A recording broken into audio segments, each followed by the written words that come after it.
What's going on, Paul fans? Welcome back to another video on the channel, and today we're going to be talking about Tom Clurey in the Players to Watch series for 2024. Now, before I get into this edition of the segment, I just wanted to say a big thank you to all of you for your support and love on the Warren Treadray and Matthew Bishop podcasts that have come out on Pairs on a Pod this last couple of weeks. It's been great to talk to some 2004 stars, and if you'd like to see someone in particular chatted to on the podcast, let me know in the comments below. I'll be happily try and get them on board as well, so hopefully you're enjoying those. But without further ado though, let's get into talking about Tom Clurey and see what he can produce for 2024 and why he's a player to watch this year. Tom Clurey obviously played 124 games for Port Adelaide across his career.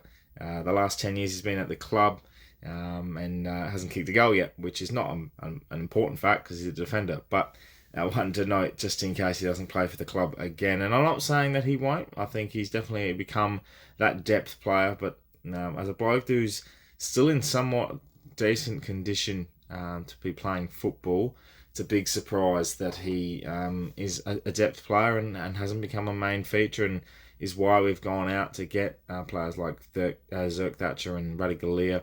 And you know, we've had Alir on board and stuff like that. So he hasn't become a main defender. Losing Tom Jonas obviously as well, he becomes pretty much that reliant replacement as such if any of the big boys go down.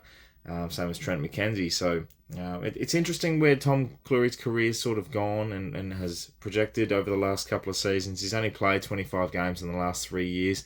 At the time, obviously it was one last year as well in 2023, but over his career he's only managed to play one full season. Everything else has been sort of injury interrupted, so he's never really had a big run, a good run of years, and every time he has played he's a great defender in my opinion. Certainly has his games against Adelaide where he doesn't get goals kicked against him at all, but then he'll go and play Brisbane and get towed up by 7 goals with a Danaher or Hipwood. So he's definitely a fluctuating player in that sense with stats. Now, I wanted to talk about what he could do this year, and we all know his past and what he's been capable of, and we've been hearing reports across the preseason that he's been training on the wing. Now, for me, we've got so many wing options. I particularly spoke about Jace Bergwijn in the previous edition of Players to Watch. We've obviously got Miles Bergman. I think Boki's going to be another one that's going to be an option on the wing, and many of others that can run and carry the footy. We're looking for a suitable replacement for Xavier Dersma, obviously. We've never really had a left-right combination when it comes to a wing. So Tom Clurey is very versatile in that sense. He can run. He's not quick, but he can run. He's got his left and right foot, which is a good prominent factor, I think, on his resume. There's a lot of cons, I think, to this compared to the pros that he would bring to the wing addition. Now, obviously, we have another depth in that department and sort of that rotation where he could be down back into the wing, you know, and has both spots sort of in his repertoire. Are they looking at possibly doing it like a Westhoff role back in the day and rotating between back and wing, like Westhoff used to do with forward and wing, and obviously on the wing he would go down and fill holes and help out the defenders. But you know, if that's the case for his role, then there's really no point for having Zerk Thatcher and Alir and Radigalia. So I kind of find this a bit interesting, and that's why he's a player to watch for me, because obviously these recruits come in with you know, a lot more hype than Tom. He definitely has a prominent you know, ability to get injured as well. So I think that his chances of playing this year are pretty slim, unless anything happens to himself, or not to himself, sorry, if anything happens to anyone above him. But then again, pre-season form can be a good guide for a player like Tom, and getting across and really getting a full pre-season in is something that he'll need.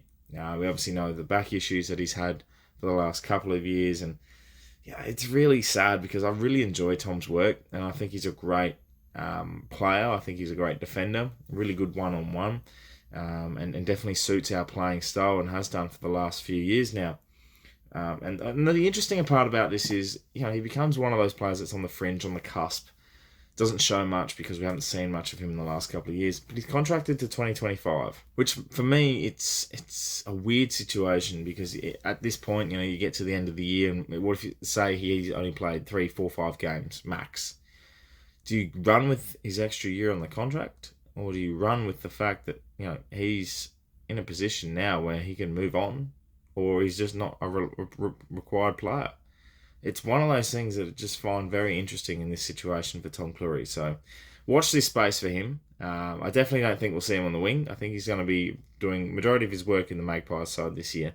But I think, on the other hand, to this is the fact that he's going to be pushing for a spot. And Tom Clurey's form, when it's good, it's very hard to ignore.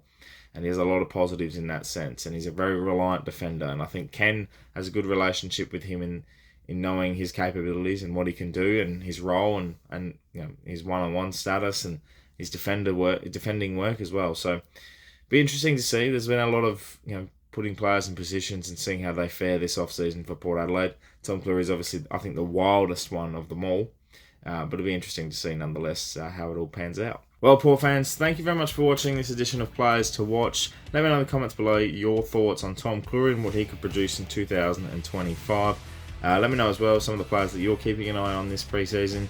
We've heard some other rumours as well coming about. Jordan Sweet's been number 1 ruck, and that's due to Ivan Sola's finger and getting himself back into tip-top shape.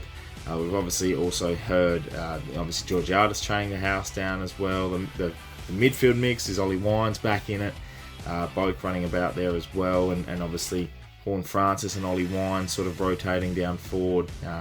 Which is something I've been talking about with Ollie Wines. I think I might have to do another video on that because I think he's going to play a key role in 2024.